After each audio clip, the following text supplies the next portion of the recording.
അസ്വസ്ഥത, അസഹ്യമായ മൂത്രത്തിൽ പഴുപ്പ്, മൂത്രക്കടച്ചിൽ ഇതെല്ലാം ചികിത്സിക്കാതെ കൊണ്ട് നടക്കുന്നത് എത്രത്തോളം ശരിയാണ്? നമുക്ക് യൂറോളജിസ്റ്റിനോട് ചോദിക്കാം. വേനൽക്കാലത്ത് രോഗികളിൽ പ്രധാനമായി കാണുന്ന ഒരു പ്രശ്നമാണ് മൂത്രത്തിൽ ഉണ്ടാകുന്ന പഴുപ്പ്.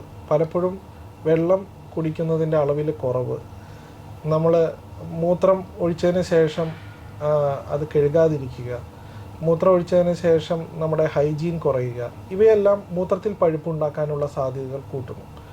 അതിനാൽ തന്നെ മൂത്രപ്പഴുപ്പ് അനുഭവപ്പെടുകയാണെങ്കിൽ അല്ലെങ്കിൽ മൂത്രത്തിൽ കടച്ചിൽ രോഗിക്ക് അനുഭവപ്പെടുകയാണെങ്കിൽ തീർച്ചയായും നമ്മൾ മൂത്രത്തിൽ പഴുപ്പുണ്ടോ എന്ന് ടെസ്റ്റ് ചെയ്യുകയും അതിന് ഫലപ്രദമായ ചികിത്സാ രീതിയായ ആൻറ്റിബയോട്ടിക്കുകൾ ആവശ്യമാണെങ്കിൽ അതെടുക്കുകയും ചെയ്യേണ്ടത് അത്യാവശ്യമാണ്. ചില രോഗികൾ ഇത് വെള്ളം കുടിച്ച് മാത്രം മാറ്റിയെടുക്കാമെന്നുള്ള ധാരണയിൽ പലപ്പോഴും മുന്നോട്ട് പോകുകയും അത് കിഡ്നിയിലേക്കും മറ്റ് മൂത്രസഞ്ചിയുടെ ഭാഗങ്ങളിലേക്കും സ്പ്രെഡ് ചെയ്ത് വളരെ മോശമായ അവസ്ഥയിൽ വരുന്നത് നമ്മൾ കാണാറുണ്ട്. അതിനാൽ തന്നെ വേനൽക്കാലത്ത് ഉണ്ടാകുന്ന ഇത്തരം മൂത്രത്തിലെ പഴുപ്പുകൾ തുടക്കത്തിൽ തന്നെ ട്രീറ്റ് ചെയ്യുകയും അത് പെട്ടെന്ന് തന്നെ മാറ്റിയെടുക്കേണ്ടതും അത്യാവശ്യമാണ്.